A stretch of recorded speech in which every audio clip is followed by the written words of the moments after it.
For this week's video, we will be listening to Gary Peterson talk at an AME Conference in Cleveland, Ohio on One-on-Ones Matter. If you don't have time, try Leader Standard Work. Thank you all for being here. It's a pleasure to be with you. As Jennifer mentioned, O.C. Tanner has been on the lean journey for 30 years. We actually began our journey before the term lean was even coined. We didn't know what we were doing, but we wanted to try one-piece flow, and we wanted to try engagement of people, and both of those things worked incredibly well for us. Our throughput time dropped from 26 days down to 20 minutes. Ton of waste in there, right? Obviously, if you can do that. Have a factory in Salt Lake, that's the international headquarters. We've got one up in Toronto, we're in London, Frankfurt, Mumbai, we have a tech shop near Delhi, also people in Singapore and Melbourne, Australia.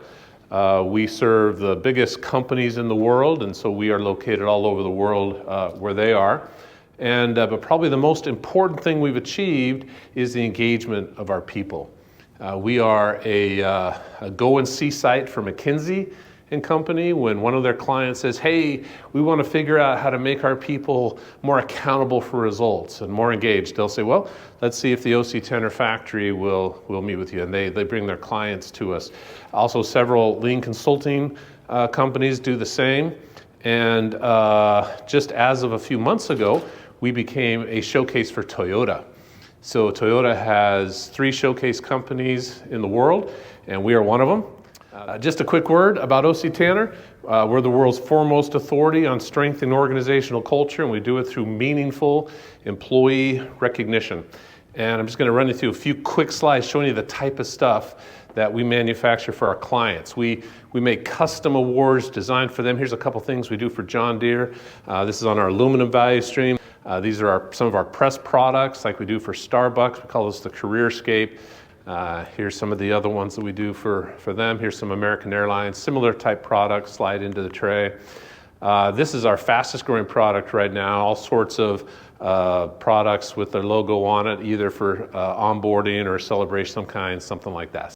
I will tell you that this transformation from boss to leader, I totally believe is made possible because of this coaching that we were doing. And it was so simple. It was just a 5-minute conversation to begin with. We actually ended up turning it into what we call our full-blown coaching system. I think it very well may be the most important system we have. We have several dozen systems that we use that are very important to us to help us do the right thing and make it more difficult to do the wrong thing. And coaching is also the easily most observable system in the factory. So when tour groups are in the factory and we're visiting the cells, I'll look over and a manager and a team member will be talking to each other. And I'll say, hey, look, there's a coaching session going on. What do you notice about it? And people look at it and they go, well, they look like they like each other. Yeah, isn't that bizarre? And they look like they're having a fun conversation. Yeah, they're enjoying themselves.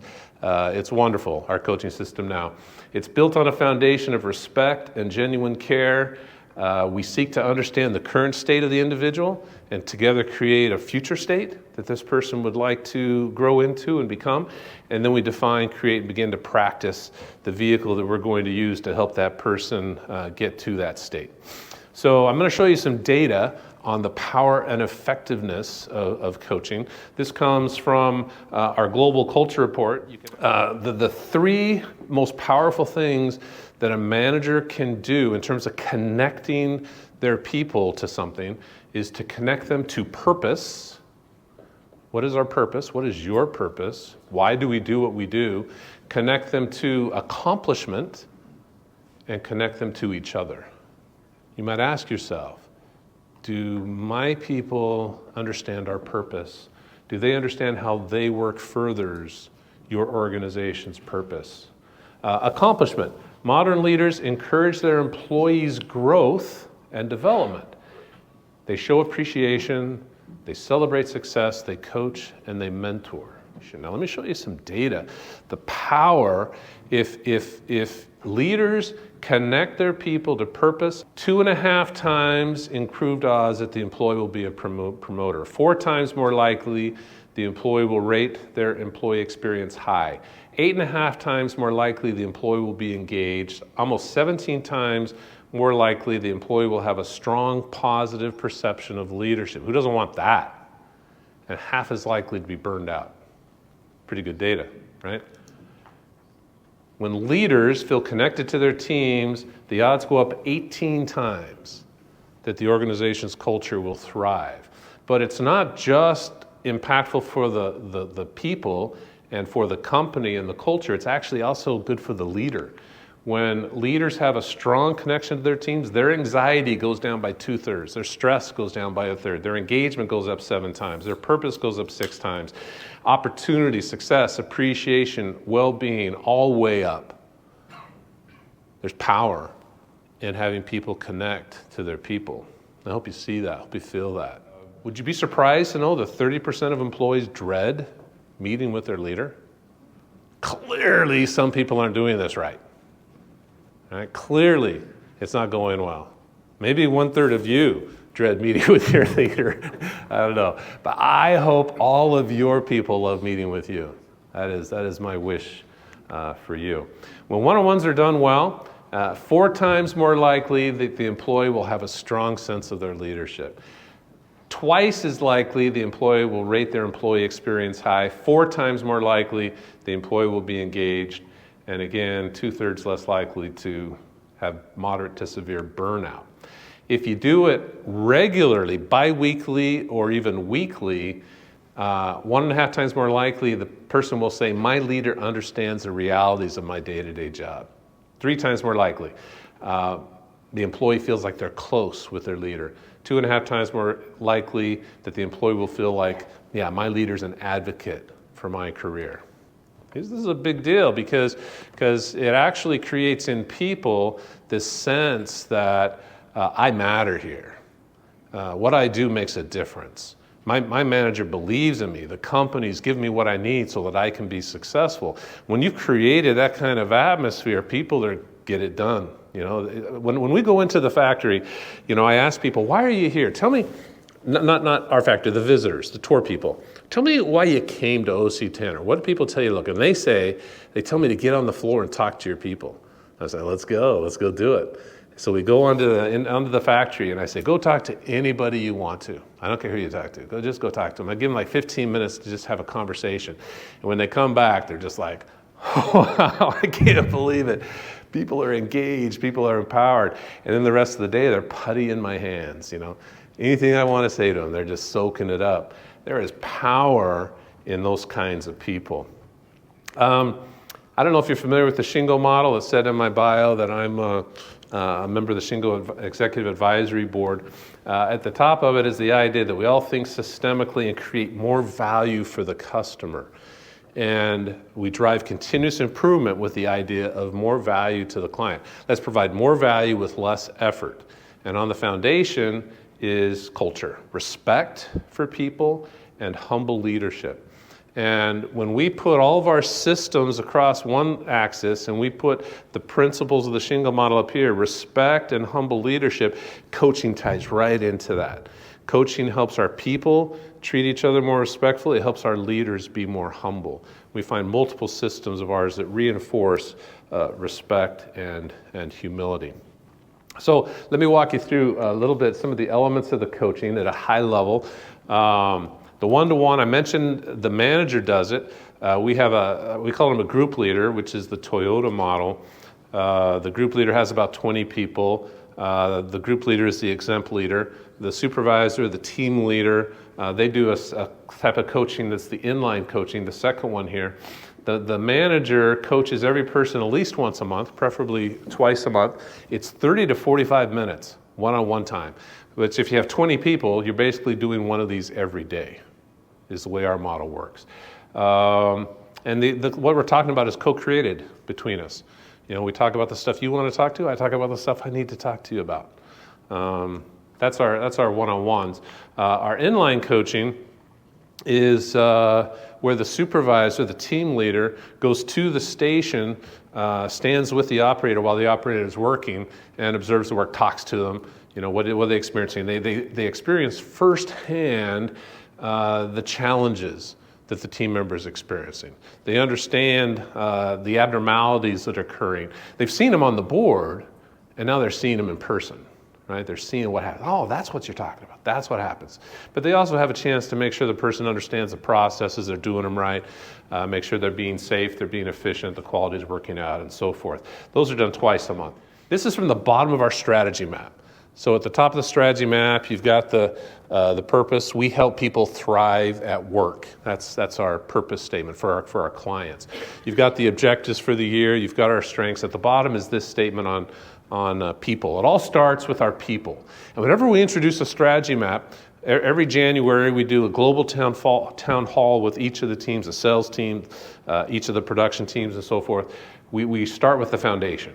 We appreciate people who believe we're bigger together than we are apart, who work shoulder to shoulder even when they don't see eye to eye, who have great ideas, ingenious solutions, and a collaborative spirit, who understands what clients really need is a good listening to, who watch out, speak up, work safely, who keep their promises, learn lessons, laugh, spread joy, and create a sense of family, who do the right thing because it's the right thing to do, who realize that ultimately we're in the most important business of all, the business of valuing people. So we hire to this statement, we coach to this statement, we develop people with this idea. These sentences just roll off people's tongues as they talk about each other, as they describe each other. Let's say we do a service award presentation. You can hear this language. The thing we love about Emily is, she's the one that makes us laugh.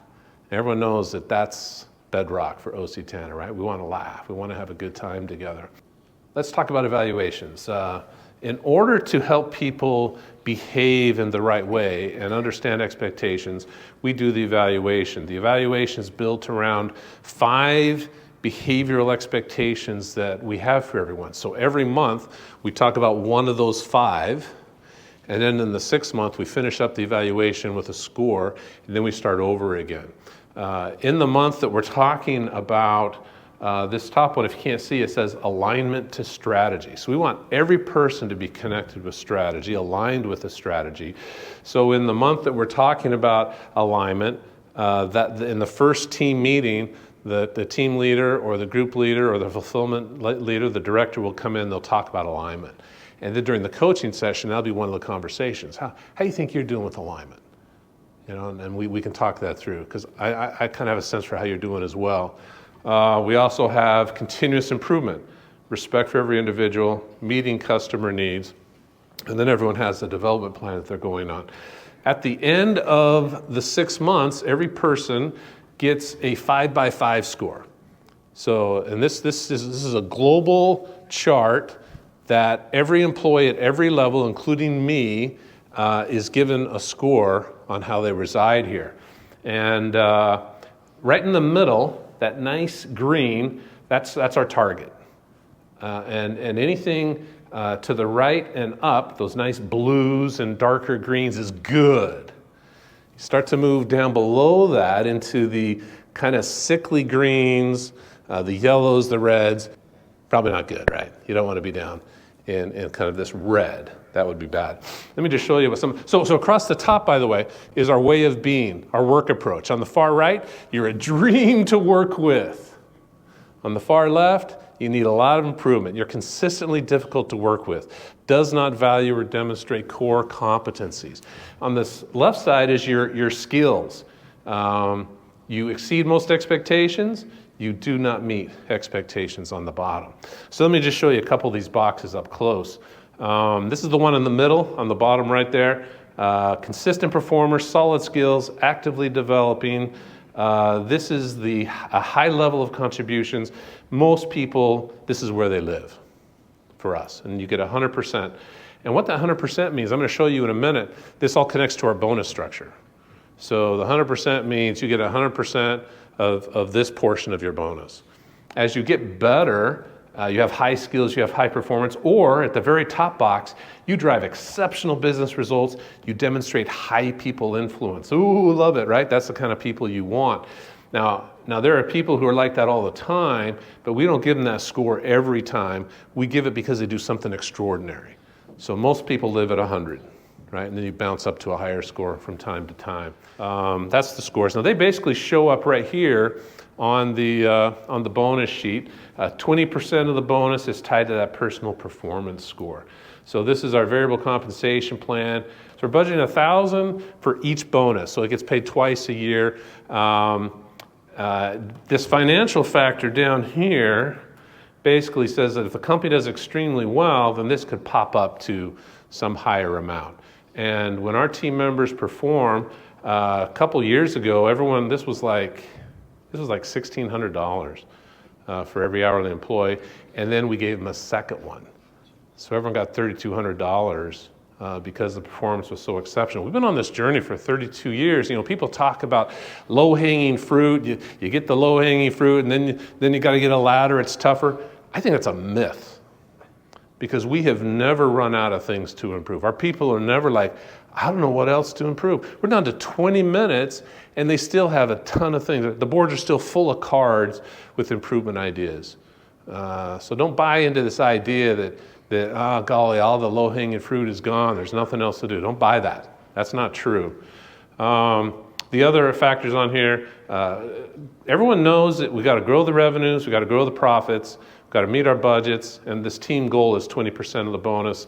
For the factory members, the team goal is the gross margin of their product. So every day, they know what their contribution dollars were for yesterday, and for the month, they got the gross margin percentage that they follow. Our people are little accountants. They're driving results based on the right outcomes for the clients.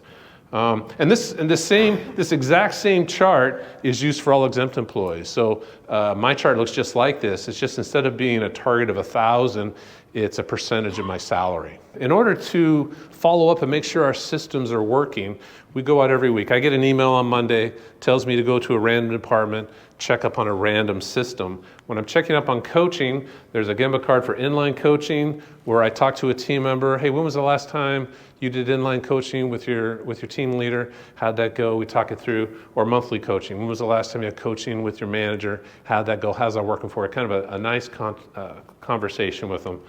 And then finally, lots of training and development and so forth. I think that coaching is so important. It's our number one system without a doubt. The improvement card system is great. Strategy deployment, very powerful, very wonderful. Our visual management, very important. I think the coaching is our most important system, quite honestly. I think it got us to where we are. So put it on your standard work. See, how was that for a little subtle transition, right? You got to put it on your standard. It's got to be there, because if you don't, just like anything else that you don't put on your standard work, you're not going to get to it. It's always going to be moved from day to day. Oh, I didn't do this today. I'll get to it tomorrow. And you move it again and again. It belongs on your standard work so that you remember to do it every day.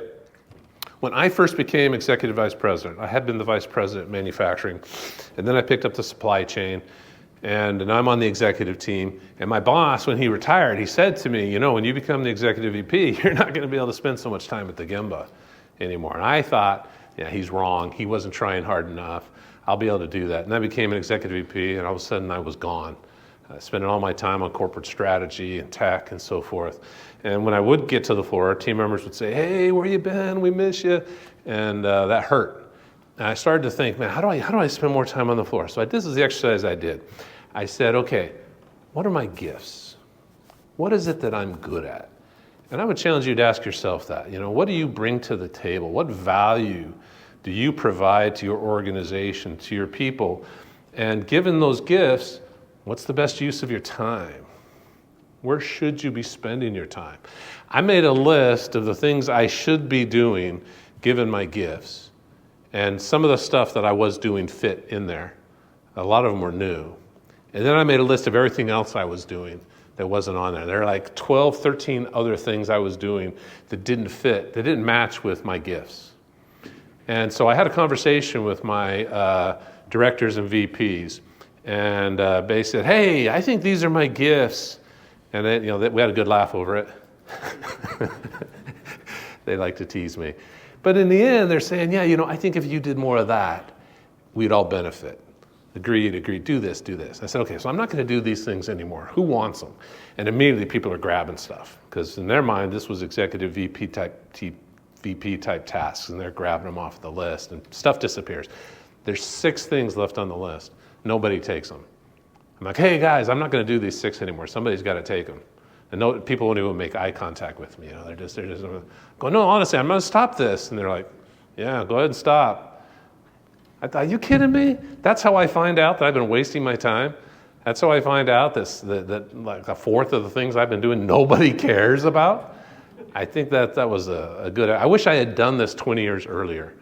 Honestly, I could have saved myself a ton of time. I will tell you that when we told our managers, hey, you're going to start coaching your people every other week, one-on-one, 30 minutes, their response was, I don't have time.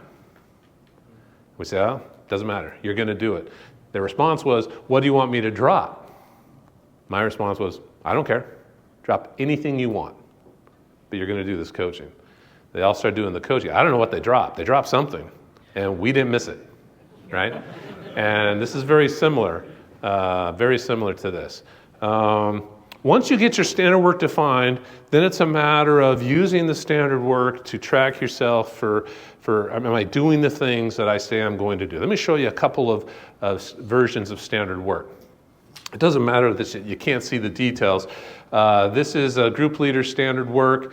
Here it is every day, the things that he's going to do. Over here are the teams that he's going to visit. Up here he's keeping track of abnormalities. Down here, individuals, coaching of individuals on his team. Here's one for a team leader. Very simple. 1, 2, 3, 4, 5 things to do. I'm going to make sure that every week I do my weekly planning.